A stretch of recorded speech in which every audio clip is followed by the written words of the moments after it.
Should I continue to pay the bills of the person that just died?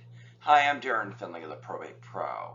Let's discuss what happens after somebody passes away and there are outstanding obligations, bills that exist. What we do know is that the creditors, these are the people that are owed money to, they don't stop. They don't pause. There's no obligation for them to put a hold or a pause as you and your family are mourning and grieving and addressing the affairs following the death of the individual. Business is as usual for them. If you fail to make a mortgage payment, the property can go into foreclosure. If you fail to pay a property tax, the property can go into tax forfeiture. If you fail to pay the IRS's interest and penalties will continue to accrue, and so on and so forth. Now, we have to differentiate between those types of creditors that are really critical to make sure that you pay, and those that you can take a pause and assess whether you need to pay them. So, for example, if you're living in a house and somebody dies and they own the property and the water bill comes due and it's delinquent, or the gas bill or the lights bill, if you don't pay those bills, the lights, the water, the gas could be turned off.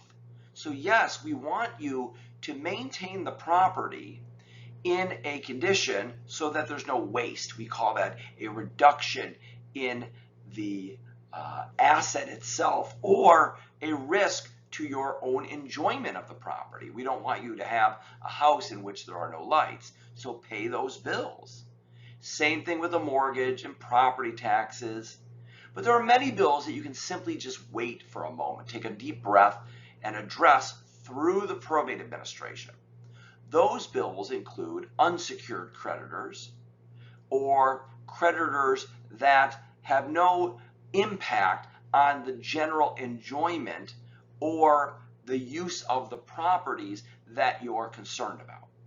So immediately following death, continuing to ensure that there's payment of those obligations that are going to cause you harm or injury if you don't do so, we encourage you to do that.